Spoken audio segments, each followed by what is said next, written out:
제가 미국에 온 지 이제 한 달이 됐는데요. 제가 미국에 있었던 일을 예화를 가지고 함께 설교 이어가겠습니다. 제가 아는 분이랑 주유소에 들린 적이 있었습니다. 미국 주유소에는 이렇게 복권이 이렇게 눈앞에 보이는 곳에 배치가 되어 있습니다. 근데 그 옆에 아주 큰 글씨로 1조 2천억이라는 금액이 당첨금으로 떠 있더라고요. 제가 믿음이 약해서 그런지 믿음이 강해서 그랬는지 모르겠지만 옆에 같이 가셨던 목사님이 이 복권을 한 장 사셨어요. 제가 그거 살게요, 안 살게요? 샀습니다. 유학생활을 좀 윤택하게 하고 싶은 마음에 샀습니다. 한 장 산 게 아니라 2장 샀습니다. 됐을까요? 안 됐을까요? 네. 여러분의 바람대로 안 됐습니다. 모든 사람들이 이 복권, 큰 복을 받기 원하는 사람들의 마음이 누구나 가지고 있습니다. 믿는 사람들에게 있는 큰 복은 무엇일까요? 바로 하나님을 만난 복이 큰 복인 줄 믿습니다. 그렇다면 하나님을 만난 사람들은 어떤 구체적인 복을 받을 수 있을까요? 바로 구원입니다. 정말 큰 복을 얻은 것이죠. 그래서 오늘 본문을 나오는 이 복 있는 사람들은 바로 누구를 말하는 겁니까? 구원을 받은 백성들을 말합니다.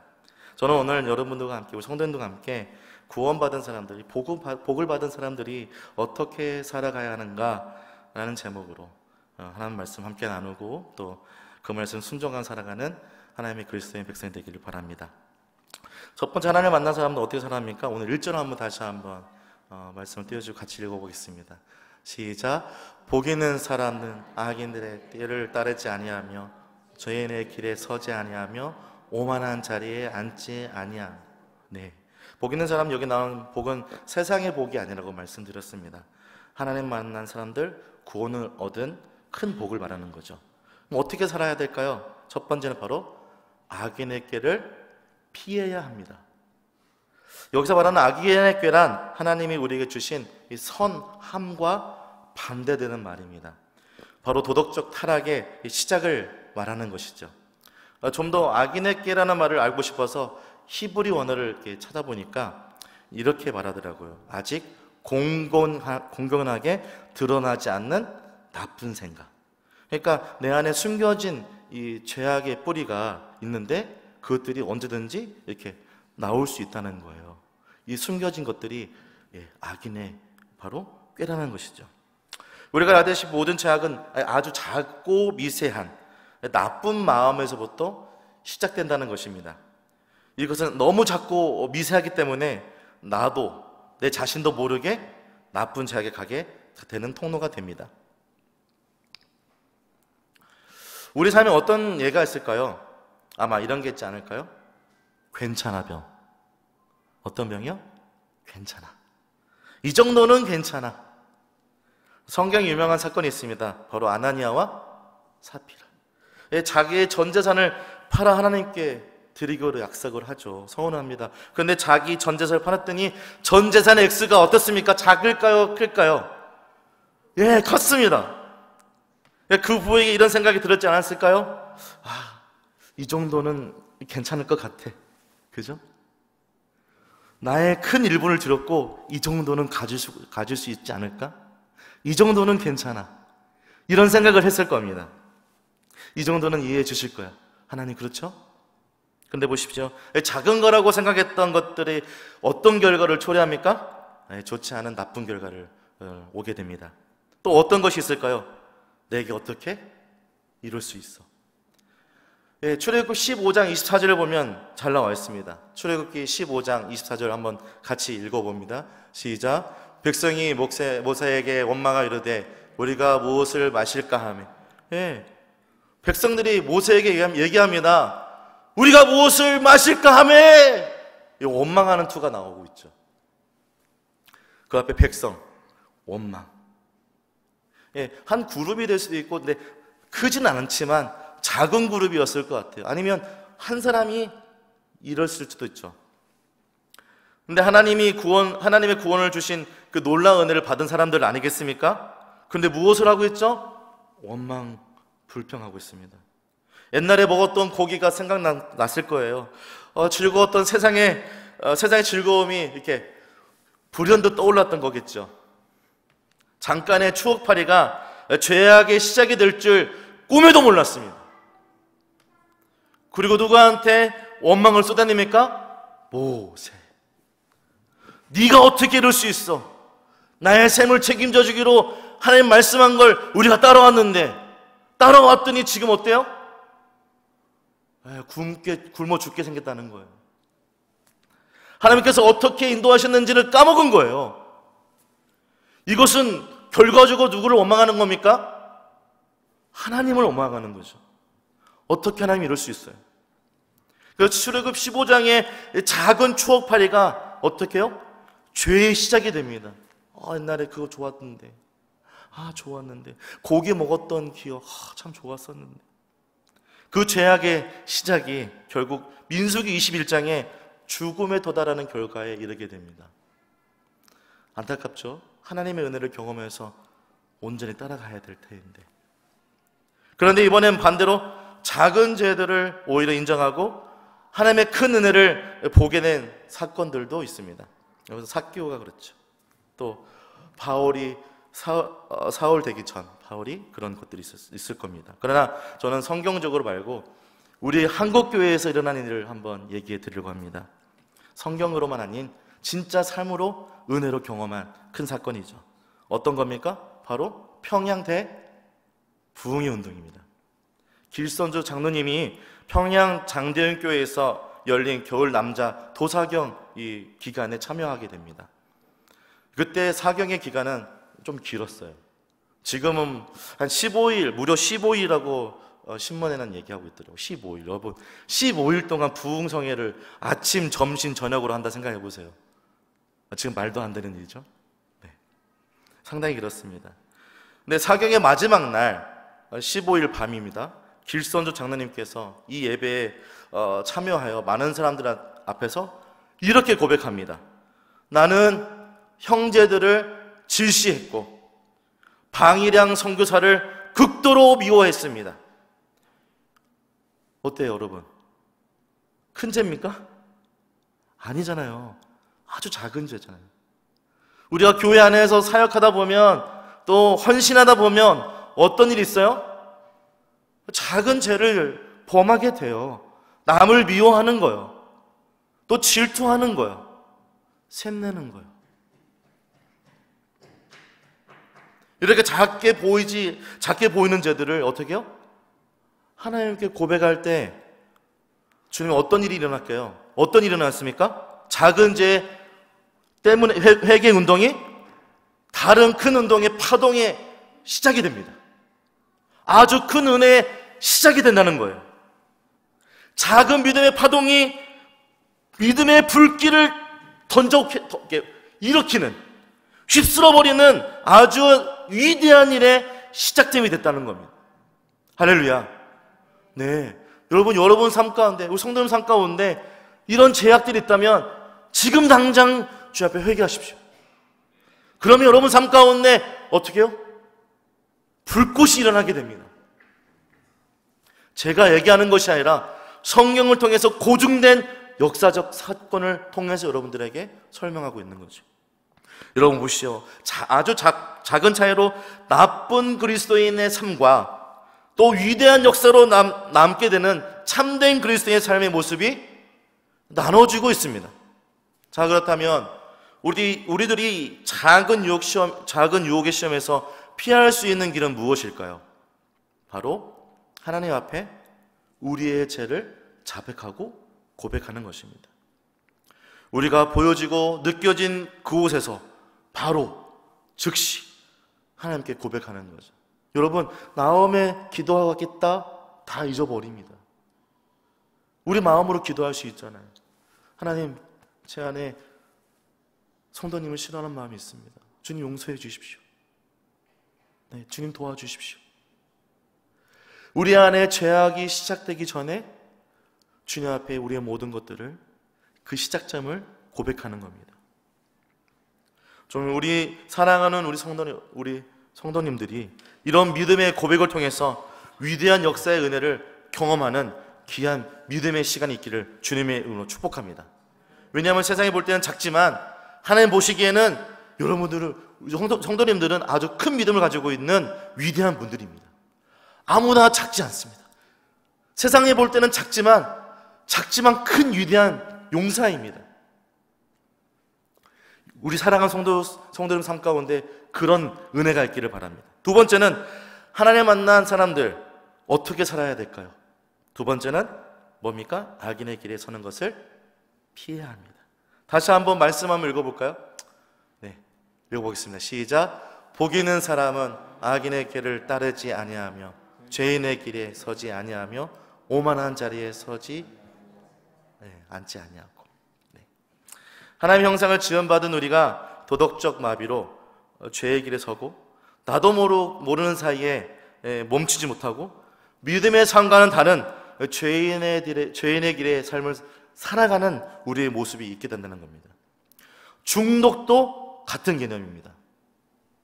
이렇게 하면 안 되는데 하다가 그 길로 들어가게 되는, 그리고 멈추지 못하는 안타까운 중독에 경험한다는 거죠. 이렇게 되면 도덕적 마비를 경험하게 됩니다. 그래서 행동적으로 멈추지 못하고 그 길로 나아가 죄악의 길에 서는 모습을 우리는 보게 되는 것이죠. 이런 삶을 우리는 이렇게 말합니다. 하나님과 분리되는 삶. 이것은 도덕적 타락 이후에 있어지는 것입니다. 아주 작은 것부터 시작해서 불이 더욱 커져가는 것처럼 이것을 쉽게 막지 못하게 됩니다. 미국은 매년마다 독립기념일에 큰 잔치를 벌입니다. 그 날짜가 7월 4일인데요.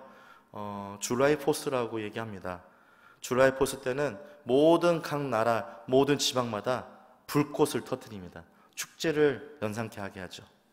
예, 바로 제가 있었던 텍사스에도 아주 큰 불꽃 놀이를 준비하려고 이렇게 준비하고 있었습니다. 그리고 이 이유로 해서 많은 엄청난 준비가 있었다고 해요. 그런데 불꽃놀이가 점화되고 시작돼서 얼마 안 돼서 바로 취소되고 말았습니다. 저는 그곳에 못 갔어요. 일도 하고 공부도 했기 때문에 속으로 이렇게 생각했죠. 참 깨소금이다. 깨소금이었습니다. 네, 저도 가고 싶었는데 일을 해야만 했었고 또 공부를 해야 했기 때문에 가지를 못했습니다.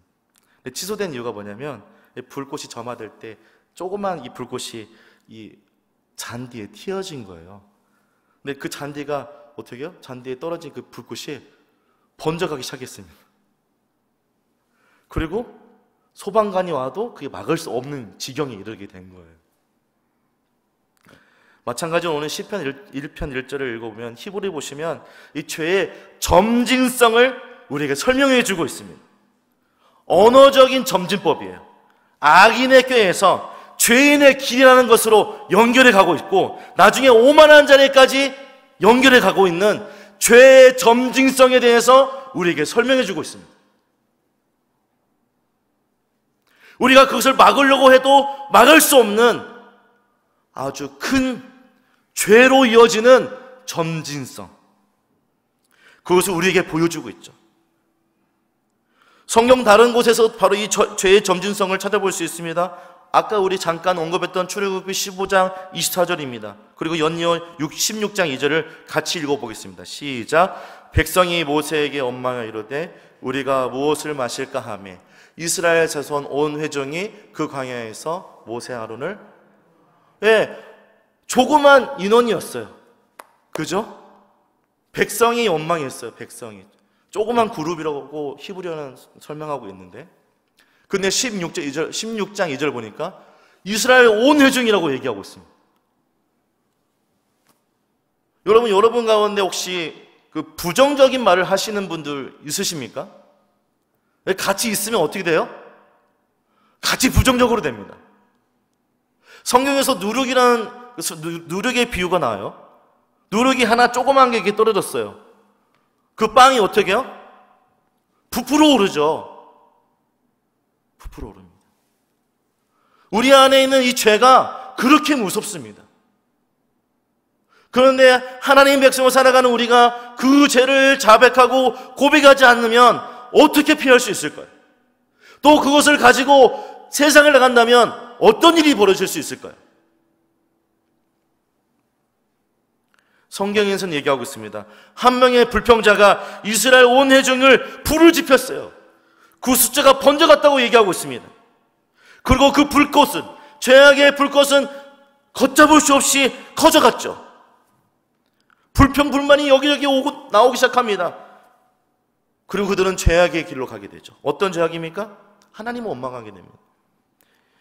민수기 14장 2절을 보면 이스라엘 자손이 다 모세와 아론을 원망하며 온 회중이 그들에게 이르되 우리가 애굽 땅에서 죽었거나 이 광야에서 죽었더라면 좋았을 것을. 불신앙의 모습까지 보이고 있습니다. 하나님을 쫓아온 건 후회스럽다는 거예요. 하나님을 만나지 말고 그냥 그 자리에 있었어야 된다고 고백하고 있는 거예요. 이런 모습들이 점점 불어나고 있는 거예요. 하나님은 마음이 아파하셨겠죠. 그들이 돌아오기만을 기다리셨습니다. 그러나 그것을 막을 수가 없었어요. 아무도 회개하지 않았기 때문에.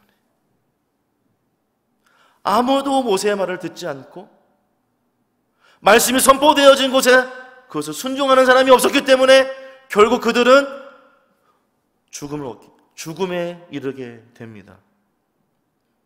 죄의 삭은 사망. 잘 알고 있죠. 잘 알고 있습니다. 근데 저도 잘 안 돼요, 여러분. 죄송합니다. 저도 잘 안 돼요. 그래서 제가 이 말씀 올라올 때 기도를 하는데도 오늘 하루에 있었던 모든 것들 지금 다 내려놓고 오직 주의 영광만 나타날 수 있도록 좀 도와주십시오. 이렇게 기도하고 올라와도 항상 말씀에 비춰 부족한 저의 모습을 발견합니다. 우리 사랑하는 성도 여러분은 남으라고 이런 설교하는 게 아니라 제 자신한테도 얘기해도 부족한 게 저의 모습이에요. 그런데 이제는 더해갑니다. 죄송합니다. 시편 1편 2편 다시 읽어보겠습니다. 다시 한번 읽어봅니다. 시편 1편 1절입니다. 시작. 복 있는 사람은 악인의 길을 따르지 아니하며 죄인의 길에 서지 아니하며 오만한 자리에 앉지. 이제 어떻게 합니까? 오만한 자리에 앉는 것을 피해야 됩니다. 하나님을 믿는 백성들, 구원을 받은 백성들은 오만한 자리에 앉는 것을 피해야 됩니다. 도덕적으로 타락이 생기면 불신앙이 생긴다고 말씀드렸습니다. 그리고 그것은 결국 믿음의 방향을 잃게 합니다. 믿음의 견고함이 아니라 죄의 타락성으로 우리의 삶이 들어가기 시작하는 거죠. 그리고 이제는 하나님께서 그 안에 우리의 타락성이 자리 잡게 됩니다. 그리고 이제는 하나님께 주신 놀라운 사랑을 잃어버리게 됩니다. 까먹게 돼요. 하나님이 없어도 된다는 오만함을 가지게 됩니다. 그래서 이제는 하나님이 인도해 주시는 삶이 아닌 세상 것이 나의 삶을 인도해 가도록 우리 마음과 생각을 결단합니다. 그런 삶을 살아가게 되죠. 하나님 이제 필요 없습니다. 믿어도 소용없는걸요? 기도해봤더니 들어주지도 않는 하나님을 우리가 왜 믿어야 돼요? 하나님을 나의 삶 속에서 밀어내기 시작합니다. 하나님이 주신 은혜를 돌아보는 것이 아니라 밀어내기 시작해요. 내 삶의 주인은 내가 주인이라는 생각을 갖게 됩니다. 내 마음의 주인은 주님이셔야만 되는데. 그 예가 어디서 나올까요? 창세기 4장 16절에 나옵니다. 에녹성 사건인데요. 그 사건을 자세히 살펴보면 최초의 살인자 가인이 하나님께 자기의 죄를 고백하지만 여전히 자기의 삶을 유지해가는 원하는 모습이 나옵니다. 그리고 자기의 방식으로 문화를 만들어요. 그리고 자기의 삶을 개척해 가요. 자기를 지키기 위해서 성을 만듭니다. 그리고 이름을 지어요. 에녹성. 자기 문화를 그 성 안에 가두고 아무도 들어오지 못하도록 막습니다.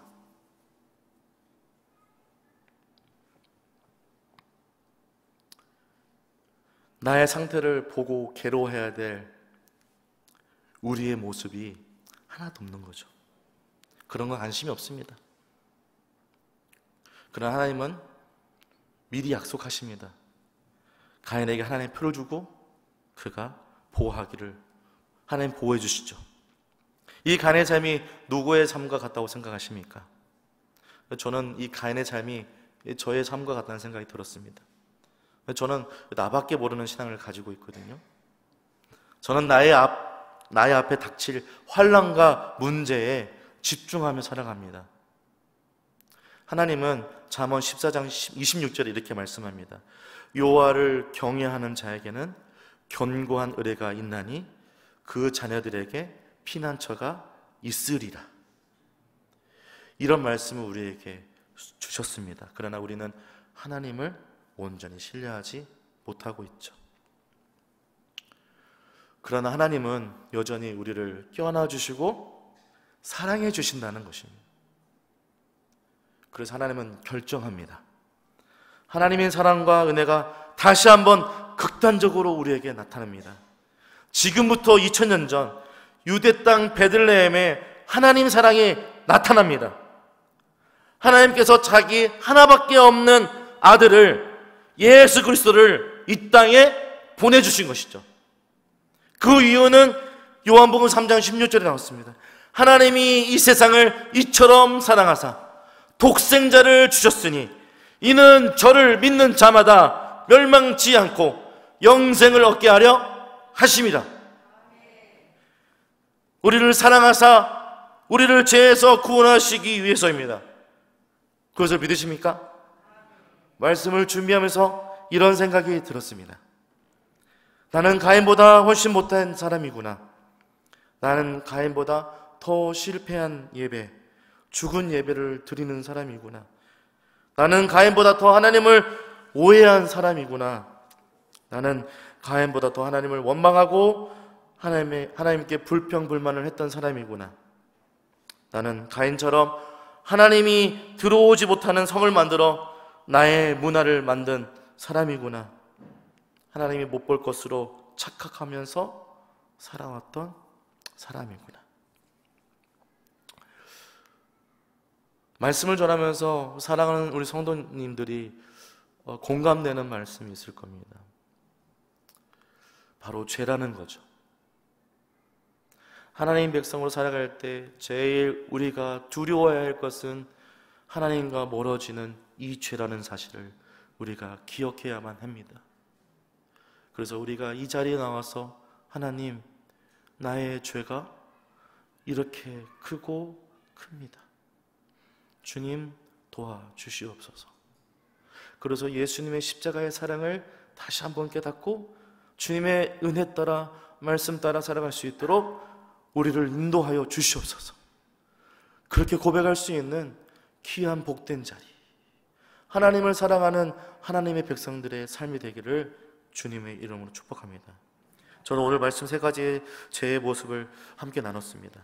함께 삶을 점검해보고 그것들이 어디서부터 시작됐는지 그 죄악의 시작점을 확인하시고, 혹시 그것이 내 안에 드러났다면, 말씀을 통해서 확인되어졌다면 주님 이 생을 통해서 용서하여 주옵소서. 또 삶을 살아갈 때 우리 안에 죄가 보여진다면 주님 용서해 주옵소서. 주님 도와주시옵소서.